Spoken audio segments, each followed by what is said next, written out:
একাত্তরে আমরা যারা স্বাধীনতার পক্ষে ছিলাম এবং যারা স্বাধীনতার বিপক্ষে ছিল এই কথাটা আবহমান ধরে চলতেই থাকবে। ৭৭ এক জন্ম নামে একটা দল, তারা কিভাবে একাত্তরে তাদের অবদানের কথা বলতে পারে সেটা জাতি জানতে চায়। যুবকদের বেকারত্ব, যুবকদের চাকরি নাই, হতাশাগ্রস্ত হয়ে তারা দিনের পর দিন অপেক্ষা করে, তারপর মাদকাসক্ত হচ্ছে। থানাটা এখন আর থানার মধ্যে নাই, একটা সালিশ কেন্দ্র পরিণত হয়েছে। কারণ গত 15 বছর তারা স্বৈর শাসকের পদলেহন করতে করতে তাদের মেরুদণ্ডটা বাঁকা হয়ে গেছে। সবাইকে শুভেচ্ছা জানাচ্ছি। রামগঞ্জ লক্ষ্মীপুর 1 থেকে 26-এর নির্বাচনে আজকে আমরা রামগঞ্জে আসছি। রামগঞ্জ সবসময় আলোচিত একটি জায়গা।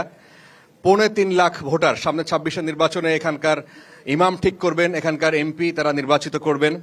এখানকার আলোচিত প্রার্থী যারা তাদেরকে নিয়ে হাজির হয়েছি আপনাদের সামনে। আমি শুরুতেই পরিচয় করিয়ে দিই আজকের যারা আলোচক। আমার হাতের ঠিক বাম পাশে রয়েছেন জনাব শাহাদাত হোসেন সেলিম, তিনি বিএনপি মনোনীত প্রার্থী এখন পর্যন্ত, যদিও কিছু বিষয় আছে আমরা সেটি প্রশ্ন করে জেনে নিব।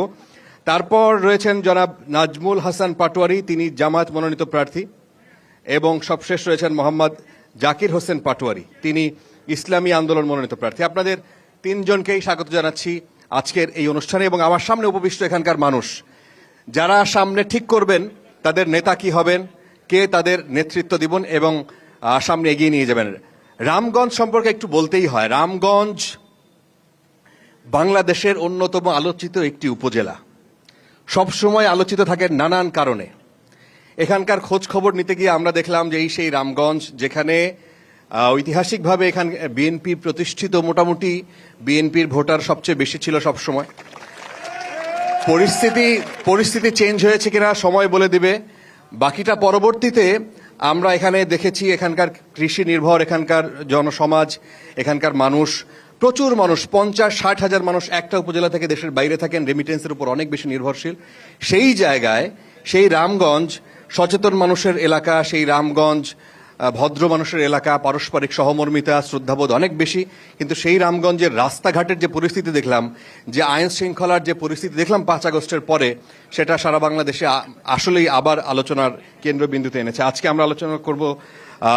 শুরুতেই আমি আপনাকে দিয়ে শুরু করতে চাই জনাব সেলিম, যে আপনার মনোনয়নের বিষয়টি যদি একটু পরিষ্কার করেন। আমরা শুনছিলাম বিএনপির যেহেতু প্যাডে আপনার মনোনয়নের বিষয়টি আমরা পরিষ্কার না, সেহেতু এই বক্তব্য দিয়ে শুরু করি। আমি বাংলাদেশ এলডিপি চেয়ারম্যান ছিলাম, 12 দলীয় জোটের মুখপাত্র ছিলাম। বিএনপি থেকে সর্বোচ্চ মহল থেকে আহ্বান আসার পরে আমি এই মাসের 8 তারিখে বিএনপি যোগদান করেছি এবং সাথে সাথে আমার মনোনয়নটা জনাব আমির খসরু মাহমুদ চৌধুরী, একটু কাছে জি, আমির খসরু মাহমুদ চৌধুরী আমার মনোনয়নটা ঘোষণা করেছেন এবং আমাকে নিশ্চিত করেছেন। ইতিমধ্যে 2 দফা যেই মনোনয়নের তালিকা ঘোষণা করেছেন সেখানে শুধু মহাসচিব মহোদয় নামগুলো ঘোষণা করেছেন, কিন্তু আমির খসরু মাহমুদ চৌধুরী যিনি আমার নেতা, তিনি আমাকে অত্যন্ত বিশেষণে বিশেষিত করে এবং এটি আমার অর্জন এই কথাটা বলেছেন। এবং তারপরে বাংলাদেশের প্রতিটি পত্রিকায় এবং প্রতিটা মিডিয়াতে এটা একটা আলোচিত ঘটনা ছিল, প্রত্যেকটা টিভি স্ক্রলে ছিল। আমার নেতা দেশনায়ক তারেক রহমান সাহেব বলেছেন এক সময় যে যখন প্রয়োজন হবে আপনাকে সম্মানের সাথে আমি বিএনপিতে আনব। যেহেতু আমার অরিজিন বিএনপি, মাঝখানে আমি কক্ষচ্যুত হয়েছি, পরবর্তীকালে বিএনপিতে আসার জন্য আমি অনেকবার চেষ্টা করেছি।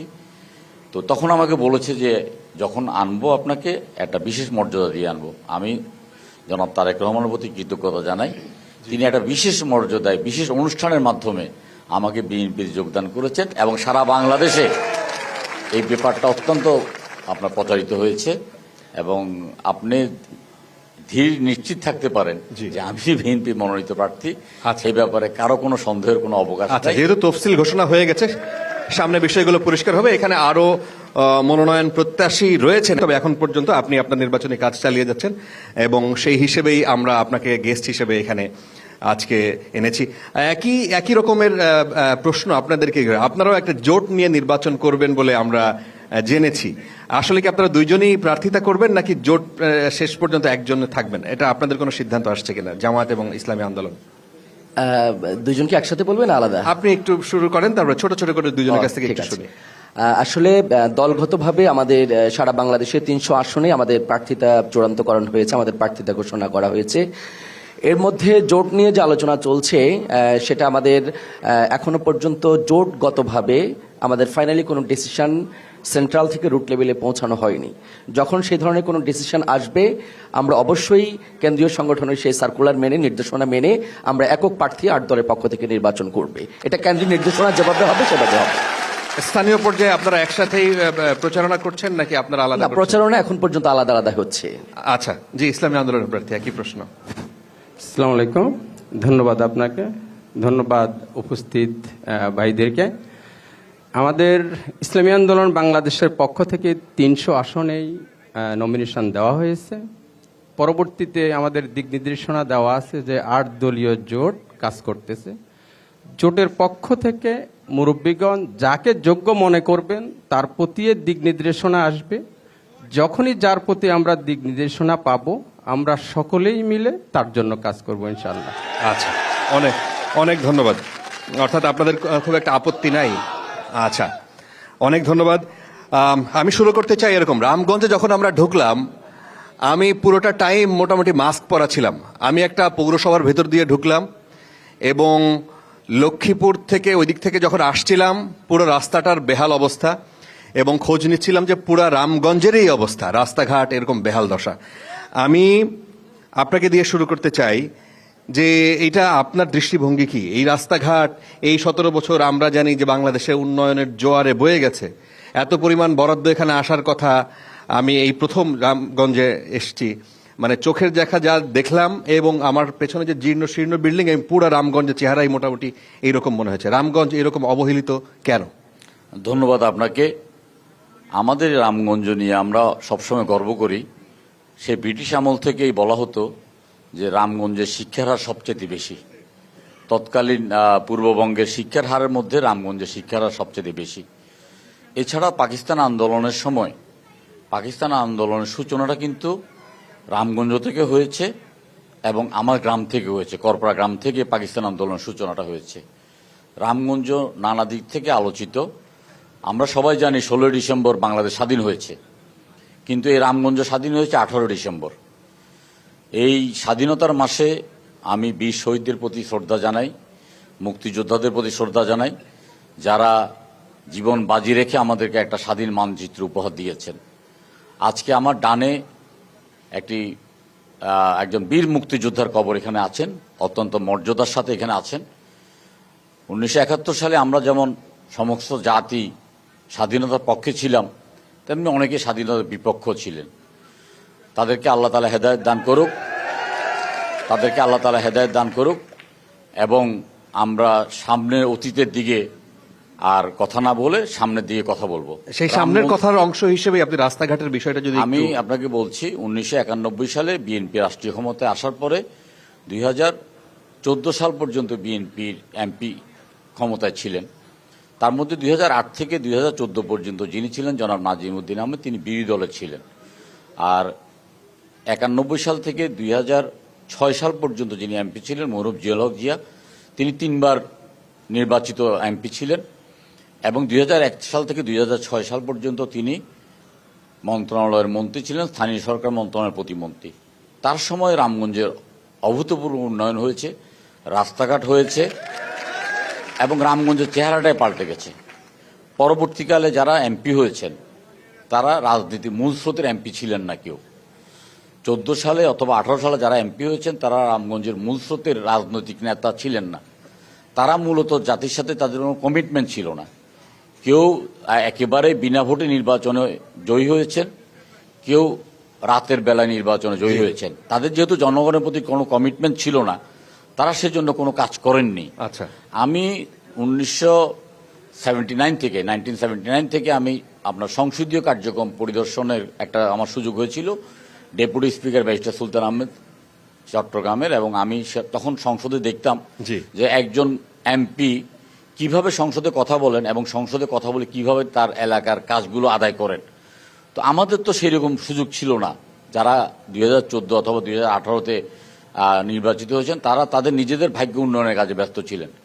রামগঞ্জে গত কয়েকদিন, আমি 12 তারিখ থেকে রামগঞ্জে আছি, রামগঞ্জ পৌরসভা রাস্তাঘাটের এত বেহাল দশা, আপনি তো সারা বাংলাদেশ ঘুরে বেড়াবেন, রামগঞ্জের মতো এত বেহাল দশা আপনি কোথাও খুঁজে পাবেন না। অত্যন্ত খারাপ অবস্থা। এখানে বরাদ্দ যা এসছে, বরাদ্দ চুরি হয়েছে, বরাদ্দের মধ্যে স্বজনপ্রীতি হয়েছে, এবং এই যে রাস্তা, ধুলাময় রাস্তা, আপনি মাস্ক পরে এখানে এসেছেন, এই রাস্তাটা যিনি তৈরি করছেন বা আপনার যারা তৈরি করছেন তাদের কোনো কমিটমেন্ট নাই। আচ্ছা। তারা যে এটা দ্রুততার সাথে শেষ করবেন অথবা নতুন প্রকল্প করবেন, তাদের সে কমিটমেন্টটা নাই। আচ্ছা। যে কারণে আছে রাস্তাঘাটের অবস্থা অত্যন্ত খারাপ। জিয়া সাহেব যে রাস্তাগুলো করে গেছেন গত 15 বছর, সেই রাস্তাঘাটে আর এক ফোঁটা মাটিও পড়ে নাই, একটা ইটও বিছানো হয় নাই। আচ্ছা। যে কারণে শুধু আপনি পৌরসভা দেখেছেন, এই একটা রাস্তা দেখেছেন, সমগ্র পৌরসভা এবং সমস্ত উপজেলার মধ্যে উন্নয়নের কোনো ছোঁয়া একেবারেই লাগে নাই। আচ্ছা। 2008 থেকে 2024 সাল পর্যন্ত কোনো একটা উন্নয়নের কাজ হয়েছে, এটা কোনো কেউ দাবি করতে পারবে না। আচ্ছা, অনেক ধন্যবাদ। আমি একটু জামায়াত ইসলামের প্রতিনিধি আপনার কাছে জিজ্ঞেস করি, ঠিক একই প্রশ্ন। আপনারা যে কারণে আলোচিত, এই অঞ্চল যে কারণে আলোচিত, সেই অনুযায়ী এখানে কাজ হয় নাই, এত বছরে কাজ হয় নাই। এই যে 17 বছর যারা ক্ষমতায় ছিল তার সেই সময় কাজ হয় নাই, তার আগে কিছু কাজ হয়েছে উনি যেটা বললেন। এইভাবে এই এলাকা বঞ্চিত হলো কিভাবে? আপনাদের কি অবজারভেশন? জি, ধন্যবাদ আপনাকে। আমি প্রথমে একটা চুটকি দিয়ে শুরু করতে চাই। আমাদের গ্রামে একটা কথা আছে, ভাই যাচ্ছেন কোথায়? তো উনি বলল যে কুমড়া। বললো যে মাথায় কি? তো বলতেছেন সোনাপুর হাট। আমাদের সেলিম ভাইকে উন্নতি নিয়ে, অবনতি নিয়ে, রাস্তাঘাটের এই অবনতি নিয়ে কথা বলা হচ্ছে। উনি স্বাধীনতা যুদ্ধে 71-এ চলে গেছেন। আমরা সেটা পুনরাবৃত্তি করতে চাই না। আপনি যে প্রশ্ন করেছেন, আমি প্রশ্নের অ্যান্সার করছি। এখানে আসলে 100 কোটি টাকা দিয়ে যদি নমিনেশন আনতে হয় আর 100 কোটি টাকা দিয়ে যদি ভোট কিনতে হয়, তাহলে তো সেখানে উন্নয়ন হবে না।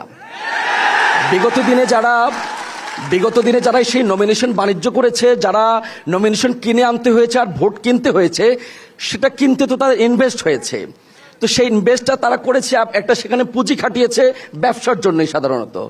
তো তারা সেখানে 200 কোটি টাকা ইনভেস্ট করেছে 1000 কোটি টাকা ইনকাম করবে বলেই। তো ইনকাম তারা করেছে, যার কারণে উন্নয়ন হয় নাই। এক কথায় শেষ। এইটা কি আপনি আগের যারা ছিল তাদের কথা বললেন, নাকি এখনো তার ছিটে ফোটা কোনো কিছু উপস্থিত? না, এখন তো কোনো রাজনৈতিক দল ক্ষমতায় নেই, সরকার ক্ষমতায় নেই।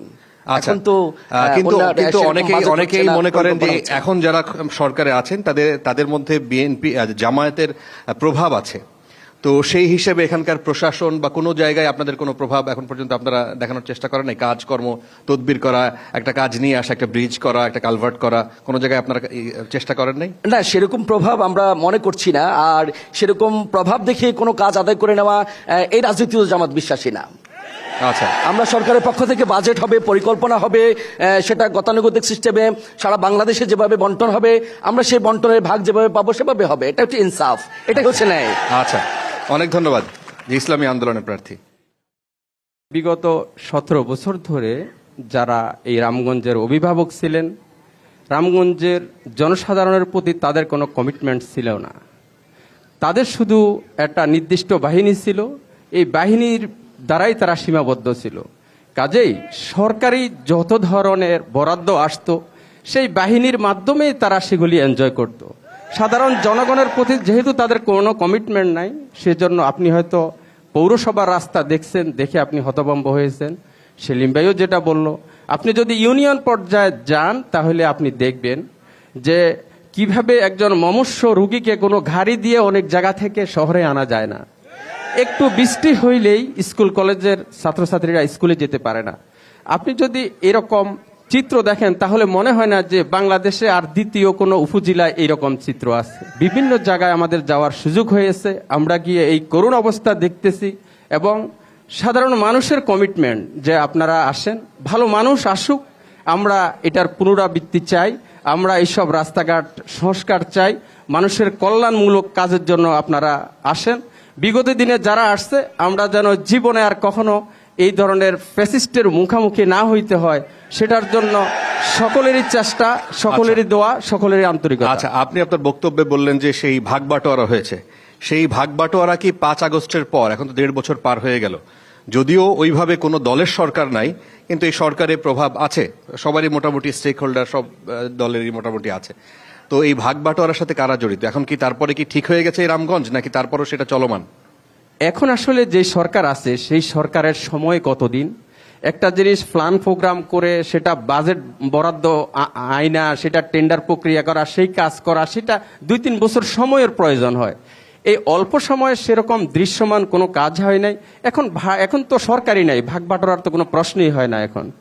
না, যে তারপরও যেটুকু আসে উপজেলা প্রশাসনের মাধ্যমে সেটা বন্টন হয় কিভাবে? 10টা ইউনিয়ন, উপজেলা প্রশাসনের মাধ্যমে সেখানে কি দলীয়ভাবে কোনো ভাগ বন্টন হয় কিনা? না, দলীয়ভাবে আগে যেভাবে সেটা কোনো ভাগ বন্টন হয় না। সেখানে সকল রাজনৈতিক দলের উপস্থিতিতে সুষম বন্টন হয়। যেখানে যেটা দরকার মনে করা হয় সেখানে প্রায়োরিটি ভিত্তিতে সেটা ব্যবস্থা করা হয়। এখানে কোনো মাসেল প্রদর্শন করা, শক্তি প্রদর্শন করা, আগের ফ্যাসিস্টের সেই জোর করে নিয়ে যাওয়া, সেরকম কোনো কিছু দেখা যাচ্ছে না। আচ্ছা, অনেক ধন্যবাদ। আমরা একটু আসতে চাই যে আপনি বললেন যে এখানে উন্নয়নের তেমন কোনো ছোঁয়া লাগে নাই। প্রশ্ন হচ্ছে যে এখানে রামগঞ্জের আমরা আইন শৃঙ্খলা পরিস্থিতির ব্যাপক অবনতি আমরা পত্রপত্রিকায় দেখেছি। 5 আগস্টের আগে যেমন ছিল, 5 আগস্টের পরেও। আমি যদি একটু উল্লেখ করি যে একাধিক চাঞ্চল্যকর হত্যাকাণ্ডের ঘটনা আমরা দেখেছি একই ইউনিয়ন, চণ্ডীপুর ইউনিয়নে। সেখানে বৃদ্ধা নারীকে জবাই করা হয়েছে, মা মেয়েকে জবাই করার ঘটনা আমরা দেখেছি। এখানে রাজনৈতিক সহিংসতার ঘটনাও আমরা দেখেছি। আপনি একটু বলবেন যে মানে আইন শৃঙ্খলা পরিস্থিতির অবনতির কারণ কি? 71-এ আমরা যারা স্বাধীনতার পক্ষে ছিলাম এবং যারা স্বাধীনতার বিপক্ষে ছিল, এই কথাটা আবহমান ধরে চলতেই থাকবে। এটাতে আসলে আপনার উষ্মা প্রকাশ করারও কিছু নাই, আর খুব বেশি আদাদি হওয়ার কিছু নাই। এটা একটা ইতিহাস। আর আপনি যেটা বলবো যে প্রফেসর মোহাম্মদ ইউনূস সাহেবকে আমরা প্রধান উপদেষ্টা হিসাবে নিয়োগ দেওয়ার পরে আমরা আশা করেছিলাম তিনি একজন দক্ষ, কর্মঠ, দেশপ্রেমিক এবং জাতির প্রতি কমিটমেন্ট কিছু লোককে তিনি তার উপদেষ্টা মণ্ডলীতে সামিল করবেন। কিন্তু আমরা অত্যন্ত হতাশ হয়েছি। উনি আসলে মূলত একটা এনজিওগ্রাম উপদেষ্টা মণ্ডলী করেছেন, চট্টগ্রামের লোকজনকে প্রাধান্য দিয়েছেন। উনি যেদিন উপদেষ্টা মণ্ডলী গঠন করেন, একজন চট্টগ্রামের পাশেই না, একজন উপদেষ্টার নাম দেখার পরে আমি খোঁজ খবর নেওয়ার চেষ্টা করলাম যে ভদ্রলোক বেঁচে আছে কি মরে গেছেন। তখন শুনলাম যে তিনি আপনার 2008 সাল থেকে রমণিকা নামে একটা বুটিক শপ চালাতেন, একজন মুক্তিযোদ্ধা তিনি। পরবর্তীকালে 2020 সালে তিনি আমেরিকা চলে গেছেন। তাকে উপদেষ্টা করা হয়েছে এবং 4 দিন পরে এনে তাকে শপথ করানো হয়েছে। এটা ডক্টর ইউনূস সাহেব আমাদের প্রতি সুবিচার করেন নাই। আমার সাথে ব্যক্তিগতভাবে বা আমাদের সাথে ব্যক্তিগতভাবে আইন শৃঙ্খলার এরকম নিয়ন্ত্রণহীন হলো কিভাবে? আমার সাথে ব্যক্তিগতভাবে 4-5 বার যতবার কথা হয়েছে আমি উপদেষ্টা মণ্ডলী পরিবর্তনের কথা বলেছি। বিশেষ করে স্বাস্থ্য উপদেষ্টা এবং স্বরাষ্ট্র উপদেষ্টাকে পরিবর্তনের কথা বলেছি। একজন উপদেষ্টা যদি সঠিকভাবে কাজ করে তাহলে তার মন্ত্রণালয় সঠিকভাবে কাজ করবে। এখানে আইন শৃঙ্খলা অবনতির জন্য উপদেষ্টা মহোদয় সম্পূর্ণ দায়ী, কিন্তু তার আইন শৃঙ্খলা বাহিনীকে সেভাবে কার্যকর করতে পারেন নাই। কিন্তু আপনার অন্যান্য জায়গায় উপদেষ্টা আছেনই 10-12 জন, তার মধ্যে একজন আপনার এলাকার। আপনি তার কাছ থেকে কোনো সুবিধা নেয়ার চেষ্টা করেছেন? দেখুন, এই যে আমি 8 তারিখে সরকার গঠন হওয়ার পর থেকে 10 তারিখ থেকে আমি টকশোতে বলে এসেছি যে ছাত্রদের পক্ষ থেকে যারা উপদেষ্টা মণ্ডলীতে গিয়েছেন তারা একটা ঐতিহাসিক ভুল করেছেন। এই ঐতিহাসিক ভুল ইতিহাস প্রমাণ করবে যে তারা ভুল করেছেন। কারণ তাদের উপদেষ্টা হওয়ার কোনো দরকার ছিল না। কোটা বিরোধী আন্দোলন করে তাদের কোটায় সামিল হওয়ার দরকার ছিল না। তারা আমাদের জাতির আশা আকাঙ্ক্ষার বাতিঘর হিসেবে থাকার দরকার ছিল, তারা সেটা করেন নাই। আমাদের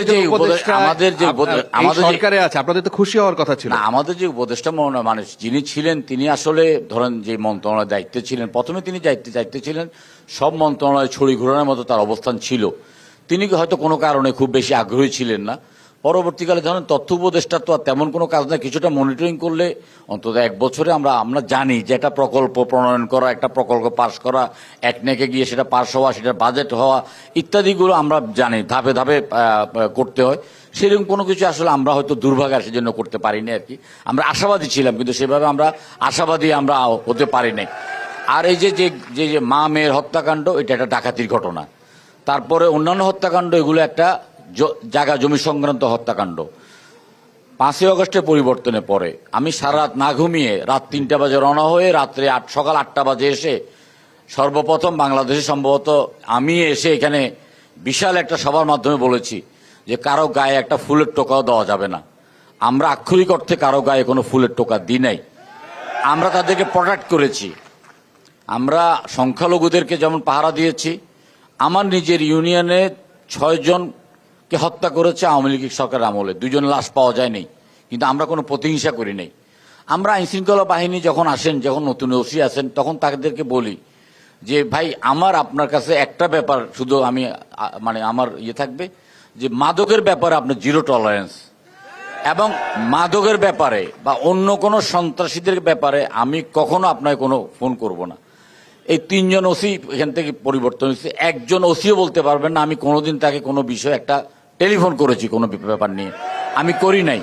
কারণ মাদকের বিরুদ্ধে, সন্ত্রাসের বিরুদ্ধে, চাঁদাবাজির বিরুদ্ধে আমার একেবারে জিরো টলারেন্স। আচ্ছা, আপনি নতুন ওসি আসছে থানায়, কিন্তু তার আগে 8-10 দিন আগ পর্যন্ত যে ওসি ছিলেন, আমরা এখানকার মানুষের সাথে যখন কথা বলেছি, তারা মোটামুটি অতিষ্ঠ ছিল যে 5 আগস্টের পর এই প্রশাসনের যে চেঞ্জটা আসার কথা ছিল, তারা ওপেন সেই রকম সেই ঘুষ নেওয়া, টাকা পয়সা নেওয়ার বিষয়টা এখানে চালু ছিল। অস্বীকার করবেন?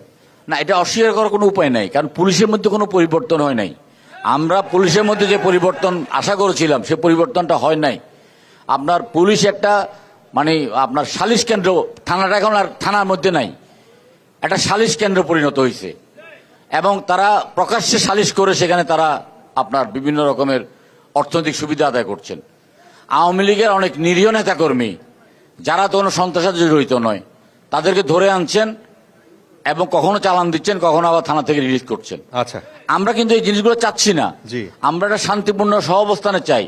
আমরা পুলিশ বাহিনীকে তারা তাদের সগৌরবে ফিরে আসুক, এটা চাই না, কিন্তু এখানকার একজন থানার ওসি, তার কাছে তো আপনি একটা বড় রাজনৈতিক দলের নেতা হওয়ার কারণে আপনার তো সেখানে গিয়ে কথা বলা উচিত ছিল। আপনি তো তাকে বদলি করার ক্ষমতাও রাখেন। না, দেখুন এই নতুন ওসি মন্ত্রণালয়ের সাথে আপনার যোগাযোগ অনেক ভালো, আপনি প্রভাবশালী সব জায়গায় কেন্দ্রে। না, দেখুন আমি এর আগে যে 2 জন ওসি সাহেব ছিলেন তাদের সাথে আমার যোগাযোগ ছিল। আমি আসলে মাঝে মাঝে সৌজন্য সাক্ষাৎ করতাম, একটাই কথা বলতেন যে আপনারা একটু অ্যাক্টিভ হন, আপনারা রাতের বেলা আপনারা পাহারাটা একটু বাড়িয়ে দেন। আপনারা আমাদের নেতাকর্মীদেরকে বলতাম যে আপনারা কেউ থানায় যাবেন না, থানায় আপনাদের কোনো কাজ নাই।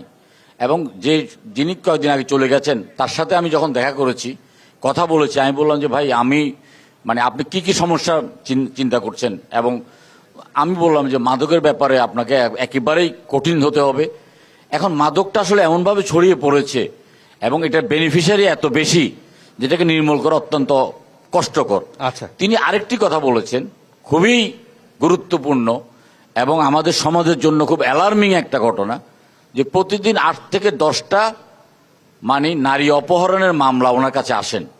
বাস্তবে দেখা যাচ্ছে যে এটা তারা নিজেরাই পালিয়ে গিয়েছেন, কিন্তু অভিভাবকরা সেভাবে সচেতন নয়। তিনি তখন আমাকে বলেছেন যে আপনি এই অভিভাবকদেরকে সচেতন করার একটা চেষ্টা করেন। এখন ডিজিটাল যুগের ভালো দিকটাও আছে, মন্দ দিকটাও আছে। আমরা ভালো দিকটা গ্রহণ করব, মন্দ দিকটা আমরা বর্জন করব, এটাই আমরা চাই। কিন্তু যখন এই কথাগুলো হচ্ছিল তখন আপনি তাকে জিজ্ঞেস করেন নাই যে এই ধরনের অভিযোগ আমাদের কাছে আসে যে আপনার থানার আগের মতোই লেনদেন হয়? আসলে পুলিশের আপনার অবস্থানটা পরিবর্তন হয়ে গেছে। তাদের নৈতিকতার ফিরে আসতে এখনো একটা ট্রমাটিক পজিশন এখনো আছে। কারণ গত 15 বছর তারা স্বৈর শাসকের পদলেহন করতে করতে তাদের মেরুদণ্ডটা বাঁকা হয়ে গেছে। মেরুদণ্ডটাকে সোজা হয়ে দাঁড়ানোর জন্য আমরা প্রচেষ্টা চালাচ্ছি এবং আশা করব আগামী দিনে যে জনগণের সরকার আসবে সেই সরকার একটা পুলিশ বান্ধব সরকার হবে। পুলিশও তাদের উপর যে অর্পিত দায়িত্ব, সেই অর্পিত দায়িত্বটা যথাযথভাবে পালন করবে। জি, অনেক ধন্যবাদ জনাব রাজিবুল হাসান। আপনি যদি এখানে যুক্ত করেন যে আপনি আইন শৃঙ্খলা আপনার এই এলাকায় কেমন? জি, ধন্যবাদ আপনাকে। আসলে আমার সেলিম ভাই দ্বিতীয় প্রশ্ন 71 থেকে বেরোতে পারেন নাই, আমিও একটু টাচ করছি। 71-এর একক ঠিকাদার দাবিদার তারা কিন্তু এদেশ থেকে পলাতক হয়েছে। আমি জানি না সেই ঠিকাদারের দায়িত্বটা কাউকে দিয়ে গেছে কিনা। 77-এর জন্ম নেওয়া একটা দল তারা কিভাবে 71-এ তাদের অবদানের কথা বলতে পারে সেটা জাতি জানতে চায়।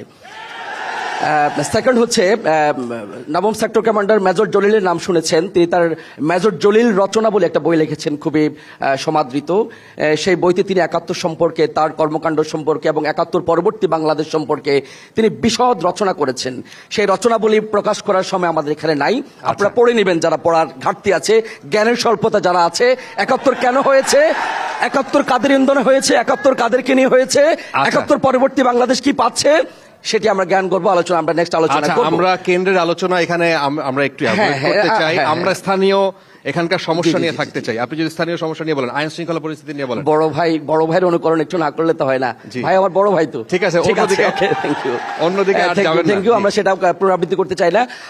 আইন শৃঙ্খলা পরিস্থিতি নিয়ে যেটা বলবো, আসলে পতিত স্বৈরাচারের প্রধান সহ তারা 300 মন্ত্রী, কিছু এমপি, গুটি কয়েক সন্ত্রাসী তারা পলাতক হয়েছে, কিন্তু তাদের ফুল সেটআপটা এখানে কিন্তু রয়ে গেছে। সেই সেটআপের কিন্তু পরিবর্তন হয় নাই। এর ফলে যত আইন শৃঙ্খলা পরিস্থিতির অবনতি হচ্ছে, এটার ফলটা কিন্তু এই কারণেই, সেই পতিত স্বৈরাচারের রেখে যাওয়া সেই চেলা চামুন্ডারাই আজকে আইন শৃঙ্খলা পরিস্থিতি অবনতির জন্য দায়ী। সেটা পুলিশ প্রশাসন বলি, সেটা স্থানীয় প্রশাসন বলি, সেটা রুট লেভেলে যারা রয়েছে সেই পতিত স্বৈরাচারের অনুসারীরা, তাদের কথা বলি, তারাই কিন্তু এখানে জড়িত রয়েছে। চুরি, ডাকাতি, খুন সহ যেই হত্যাকাণ্ডগুলি সংঘটিত হয়েছে, সেই হত্যাকাণ্ডগুলি সংগঠিত, ডাকাতিকে কেন্দ্র করে, চুরিকে কেন্দ্র করে, এগুলো কিন্তু তাদেরই দোষর ছিল। এখানে শুধুমাত্র একটা ঘটনা ঘটেছে। এখানে লাস্ট যে ঘটনাটা ঘটেছে, সেখানে আমাদের দলীয় কর্মীর হাতে, নিজ দলের কর্মী খুন হয়েছে। যদিও সেটা ব্যাখ্যা হয়েছে যে সেটা চাঁদাকে কেন্দ্র করে বা বিভিন্ন ইস্যুতে, তারপরেও তো নিজ দলের হাতে নিজ দলের কর্মী খুন। কিন্তু সেটাও আইন শৃঙ্খলা পরিস্থিতির অবনতির কারণেই সেটা হয়েছে। আইন শৃঙ্খলা পরিস্থিতিকে আমরা দৃষ্টি আকর্ষণ করব, তারা এই সংক্রান্ত অ্যাক্টিভিটিস, এই সংক্রান্ত কার্যক্রম যাতে আর না হয় সেটা তারা প্রকাশ করা। আচ্ছা, একটু শুনতে হবে। আপনাদের কাছেও প্রশ্ন নিয়ে যাব এরপরেই। জি বলেন, শেষ করেন। জি, আমি শেষ করছি এটাই, যে এখানে আসলে আইন শৃঙ্খলা পরিস্থিতির ব্যর্থতাকে আমরা বলে মনে করব। এরপরে মাদক নিয়ে যেটা কথা বলবো, মাদক অতীতের যে কোনো সময়ের তুলনায় এখন বেশি, এটা নিঃসন্দেহে। কিন্তু এই মাদকের কিন্তু এখন বেশি, এখন মানে কি 5 আগস্টের পরে? হ্যাঁ, 5 আগস্টের পরেও এখন বেশি।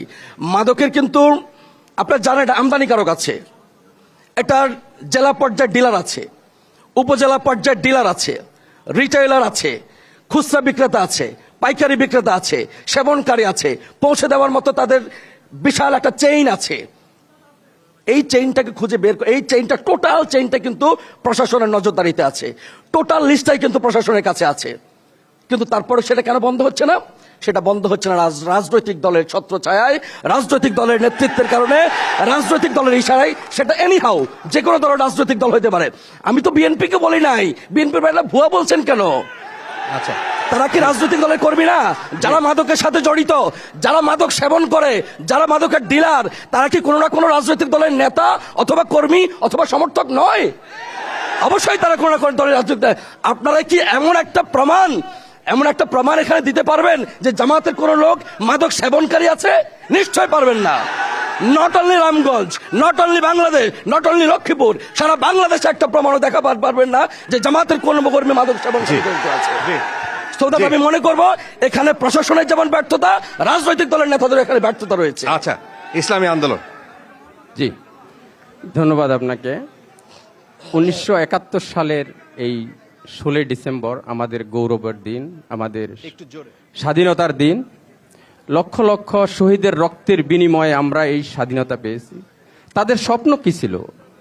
বৈষম্য মুক্ত বাংলাদেশ, সন্ত্রাস মুক্ত বাংলাদেশ, চাঁদাবাজ মুক্ত বাংলাদেশ, একটা সমাজ, ন্যায়ভিত্তিক সমাজ চেয়েছিল।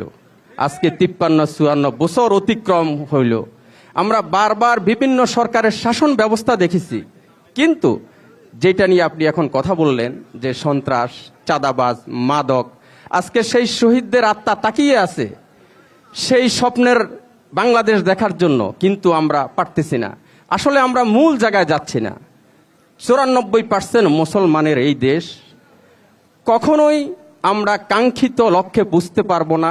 শহীদদের সেই স্বপ্ন বাস্তবায়ন হবে না যতক্ষণ পর্যন্ত জমিন যার, আকাশ যার, যে জন্ম দিয়েছে, যে মৃত্যু দিয়েছে, অর্থাৎ আল্লাহর জমিনে আল্লাহর আইন বাস্তবায়ন না হওয়া পর্যন্ত শহীদদের সেই স্বপ্ন বাস্তবায়ন হবে না। কারণ আপনি দেখেন, দীর্ঘদিন ধরে সেই প্যাসিস্টের আমলেও দেখেন, খুন করলে কোনো বিচার হয় না, মাস্তানি করলে কোনো বিচার হয় না, চাঁদাবাজি করলেও কোনো বিচার হয় না, মাদকে ধরে নিয়ে যায়, কয়েকদিন পরে আবার জামিনে চলে আসে। তাহলে আমাদেরকে এইগুলির দিকে না তাকিয়ে মূল জায়গায় আসতে হবে। কোরআনী শাসন কায়েমের জন্য সবাইকে কাজ করতে হবে। আচ্ছা। আপনারা সকলে মাদক নিয়ে কথা বলে। আচ্ছা। মাদক প্রশাসনিকভাবে যদি মাদককে কন্ট্রোল করার চেষ্টা করা হয়, মাদক হচ্ছে কেন? যুবকদের বেকারত্ব, যুবকদের চাকরি নাই, হতাশাগ্রস্ত হয়ে তারা দিনের পর দিন অপেক্ষা করে, তারপর মাদক আসক্ত হচ্ছে।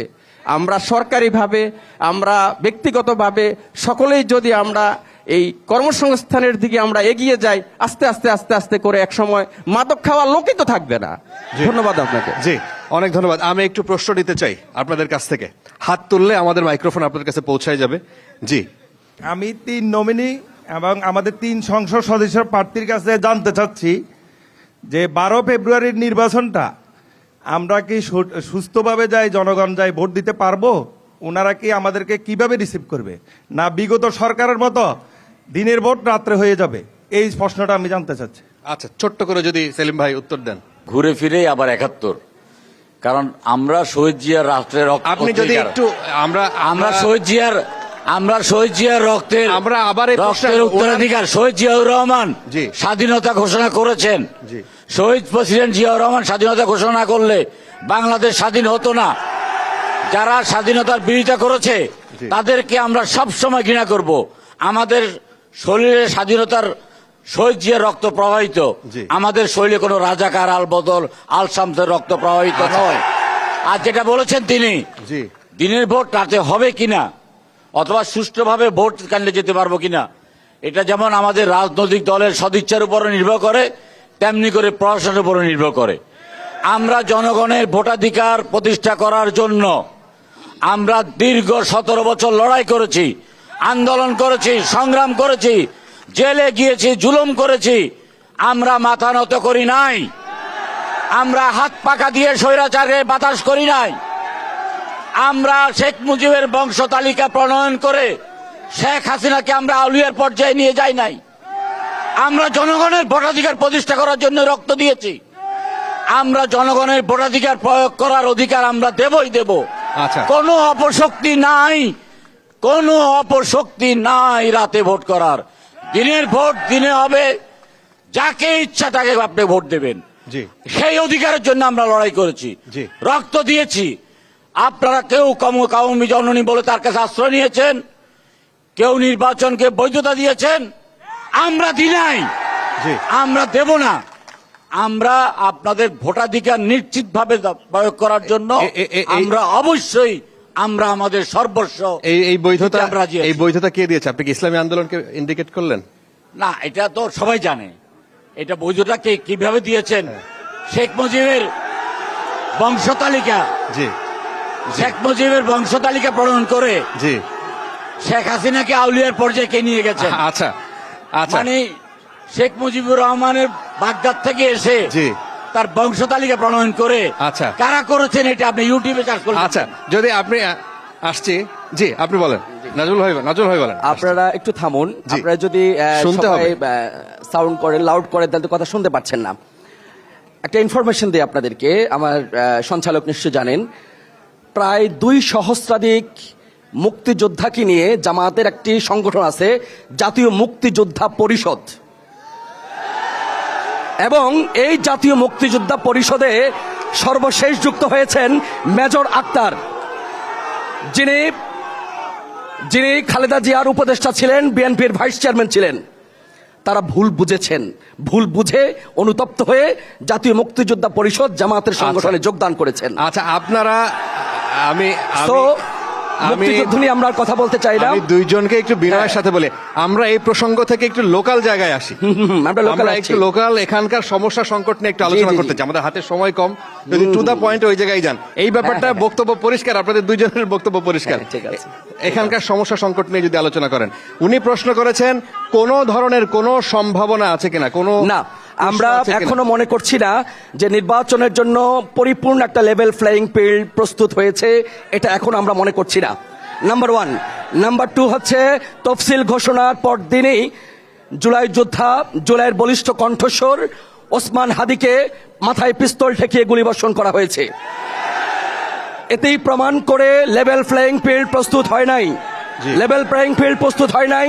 এভাবে গুপ্ত হত্যার মিশনে নেমেছে শুনতে হবে যারা যারা জুলাই যোদ্ধাকে গুলি করার ঘটনা বলার পরে যারা ভুয়া স্লোগান দেয় তারা কোন পক্ষের লোক, তারা কি চায়, জনগণ সেটা বোঝার বাকি নেই। সুতরাং কোথায় ভুয়া বলবেন আর কোথায় কি বলতে হবে এটা শিখতে হবে। সেলিম ভাই একটু নজর দিবেন, আচ্ছা। একটু শিখান তাদেরকে, আচ্ছা। কোথায় ভুয়া বলতে হবে আর কোথায় সেম বলতে হবে। আচ্ছা। এই ন্যূনতম বোধগম্যটা যাদের নাই, আচ্ছা। তারা রাজনীতি শিখতে হবে। আমি আপনাদের উদ্দেশ্যে একটু বলি, একটু শোনেন। আচ্ছা, ইসলামী আন্দোলন যদি এই বিষয় নিয়ে বলেন, আপনারও কোনো শঙ্কা কি আছে? ধন্যবাদ আপনাকে। নির্বাচনী তফসিল জি। ঘোষণা হওয়ার পরেই আমার নাজমুল ভাই যেটা বললেন যে জুলাই যোদ্ধা হাদির উপর গুলিবর্ষণ করা হয়েছে, পাশাপাশি আমরা এটাও শুনতেছি যে আরও 50-60 জন বা এরকম কম বেশি প্রার্থীকেও যেভাবে হত্যার পরিকল্পনা করা হচ্ছে। আমি অন্তর্বর্তীকালীন সরকারের প্রতি আহ্বান জানাবো, তারা যদি কঠোর হস্তে এটা দমন করতে পারেন এবং লেভেল ফিল্ড তারা ঠিক করতে পারেন, তাহলে অবশ্যই ভালো নির্বাচন হবে বলে আমরা আশা করি। ধন্যবাদ। আচ্ছা আচ্ছা, আমরা আরেকটা প্রশ্ন নিতে চাই। জি, আমার প্রশ্ন স্পেসিফিকভাবে ইসলামী আন্দোলন প্রার্থী জাকির ভাইয়ের কাছে, যে আমরা বিভিন্ন পত্রপত্রিকার মাধ্যমে জানতে পেরেছি যে জাকির ভাই 2018 সালে স্বৈরাচারের দোসর জাতীয় পার্টির থেকে 2 কোটি টাকার বিনিময়ে মনোনয়ন চেয়েছিলেন উনি কি, এবং ওনার টাকা তৎকালীন জাতীয় পার্টির যে মহাসচিব ছিল উনি ওনার টাকা ফেরত দিতে না পেরে ওনার বর্তমান যে প্লাটো গাড়িতে উনি ইউজ করছেন এটি দিয়ে দিছে।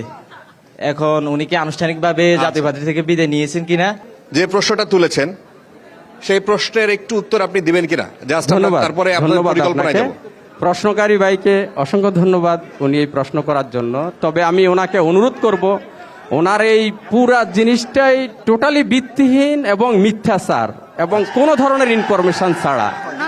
আমি এই হাউজের মাধ্যমে আপনাদের সবার সামনে চ্যালেঞ্জ করতে চাই, উনি যদি দেখাইতে পারে যে আমি জাতীয় পার্টির কোনো প্রাথমিক সদস্য হয়েছি, তাহলে রামগঞ্জ থেকে আমি নির্বাচন করব না। আমি আপনাদেরকে আচ্ছা। প্রতিশ্রুতি দিচ্ছি। আচ্ছা। উনি গাড়ির কথা বলছে, এই গাড়ি আমি কোন শোরুম থেকে কিনছি, কবে কিনছি, এগুলি সবকিছু পেপারস পত্র আছে।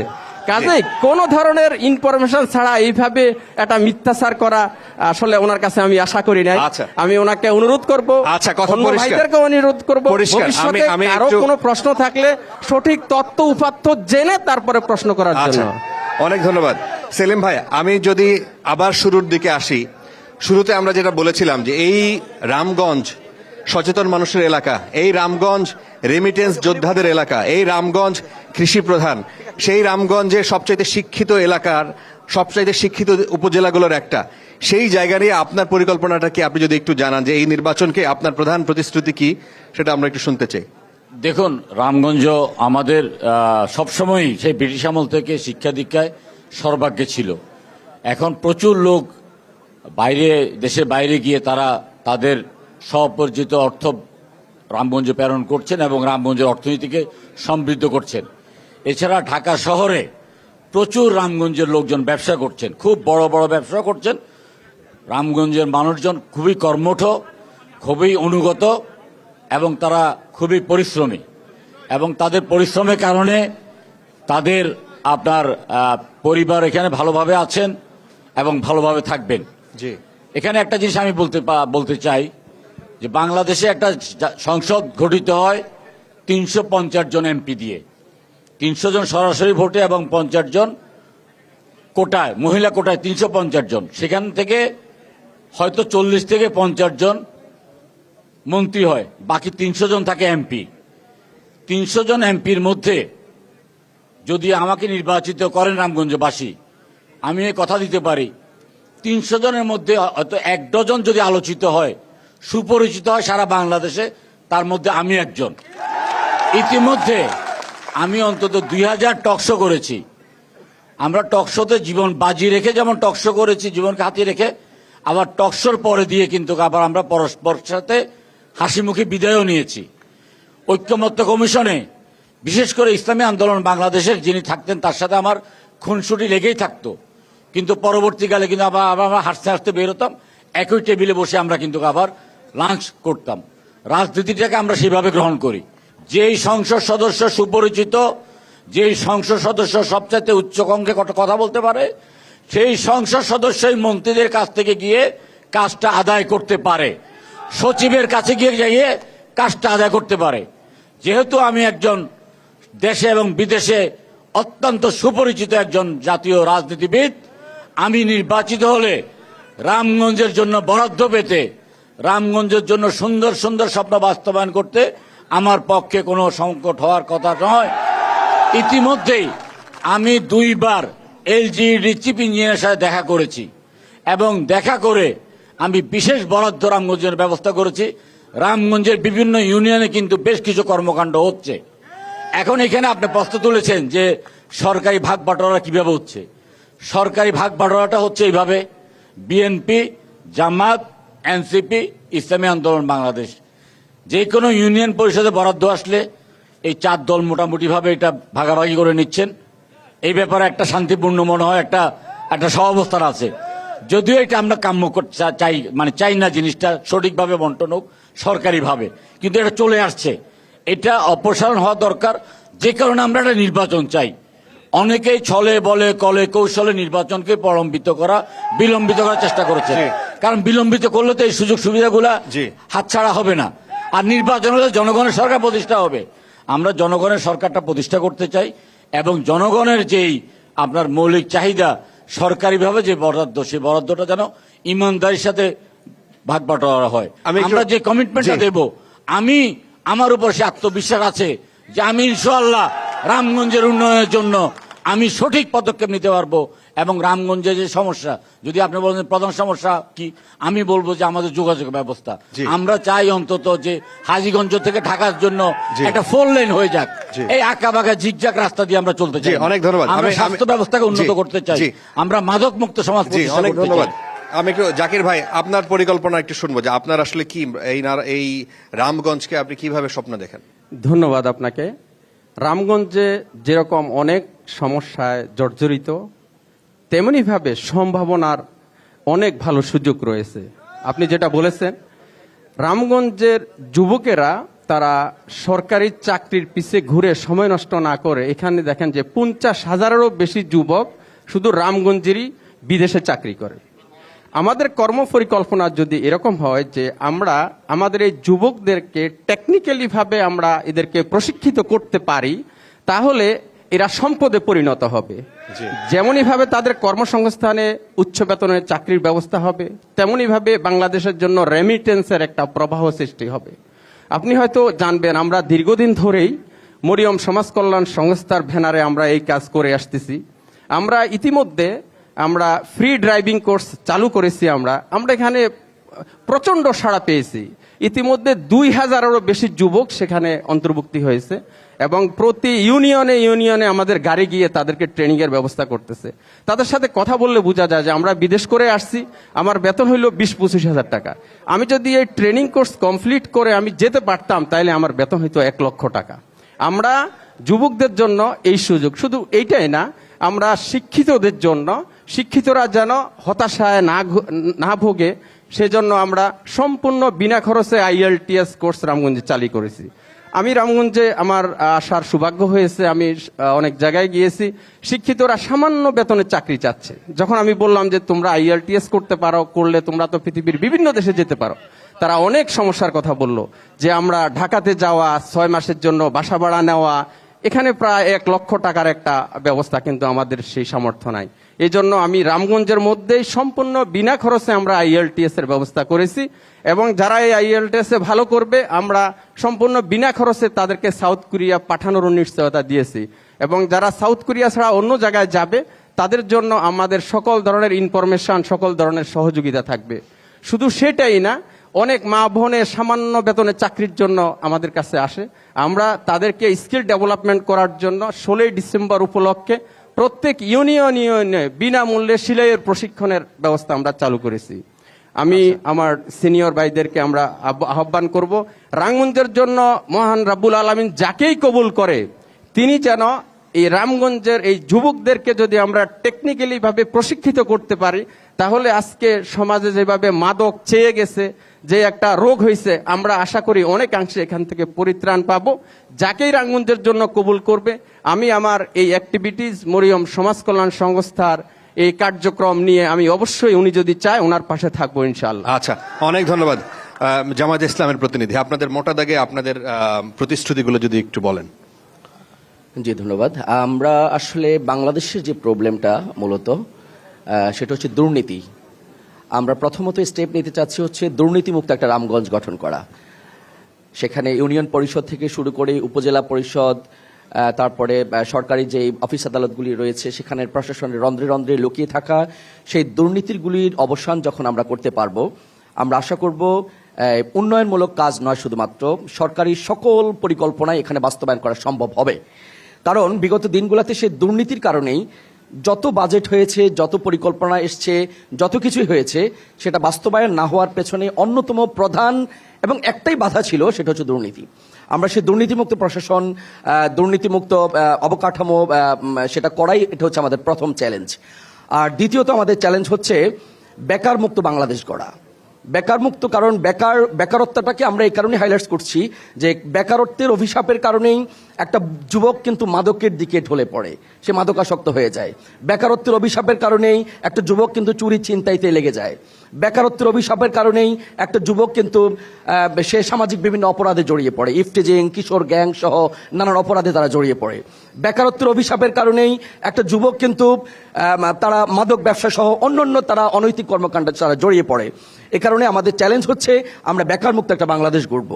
আর সেজন্য সরকারি বেসরকারি উদ্যোগের পাশাপাশি আমরা শিল্প কলকারখানা প্রতিষ্ঠা, ব্যক্তিগত উদ্যোগে, সামাজিক উদ্যোগে আমরা তাদেরকে স্পেশালি ট্রেনিংয়ের ব্যবস্থা করা, আত্মকর্মসংস্থান সৃষ্টির লক্ষ্যে তাদেরকে আরও বিভিন্ন অ্যারেঞ্জমেন্ট করা, এই পরিকল্পনা ইতিমধ্যে জামাত ইসলাম সেন্ট্রালি আমরা নিয়েছি এবং রুট লেভেলেও আমাদেরকে সেটার ফরম্যাট সরবরাহ করা হয়েছে। আমরা সে আলোকে পরিকল্পনা নিচ্ছি। 3 নম্বর হচ্ছে আমরা অবকাঠামোগত উন্নয়ন সহ আরও যে ঘাটতিগুলো রামগঞ্জে রয়েছে, যেমন নার্সিং, রামগঞ্জে একটা কারিগরি ইনস্টিটিউট নেই, রামগঞ্জে একটা নার্সিং ইনস্টিটিউট নেই, রামগঞ্জে আমাদের গ্যাসের এখানে স্বল্পতার গ্যাস নেই, আমাদের এখানে গ্যাসের লাইন নেই, অথচ পার্শ্ববর্তী আমাদের হাজীগঞ্জ, চাটখিল, লক্ষ্মীপুর সব জায়গায় গ্যাস আছে।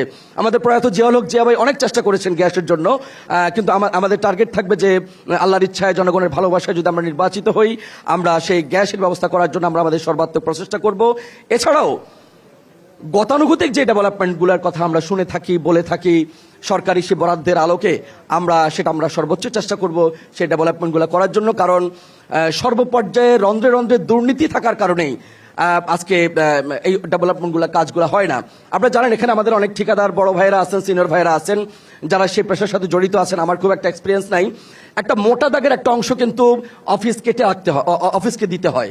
অফিস খরচ নামে এটা সেটা বিভিন্ন নামে কিন্তু তারা কাজ করতে পারেন না। যে বরাদ্দটা এসে থাকেন সেই বরাদ্দের ফুল টাকার কিন্তু কাজ তারা করতে পারেন না। অ্যাভারেজে কোনো কোনো ক্ষেত্রে হয়ে থাকে যে 50% টাকার কাজও তারা করতে পারেন না। আমরা সেই পার্সেন্টেজগুলোকে বন্ধ করার জন্য এটা আমাদের একটা চ্যালেঞ্জ হবে। আমরা চাইবো 2 লক্ষ টাকার বাজেট এসছে, সেখানে 2 লক্ষ টাকার কাজই কিভাবে করা পসিবল হয়, আমরা সেই চেষ্টা করব। আচ্ছা, অনেক ধন্যবাদ আপনাদের সবার প্রতি শুভকামনা জানিয়ে আজকে আমরা রামগঞ্জের এপিসোডটা এখান থেকে শেষ করলাম। আগামীকাল অন্য কোনো জেলায় দেখা হবে। সবার জন্য শুভকামনা।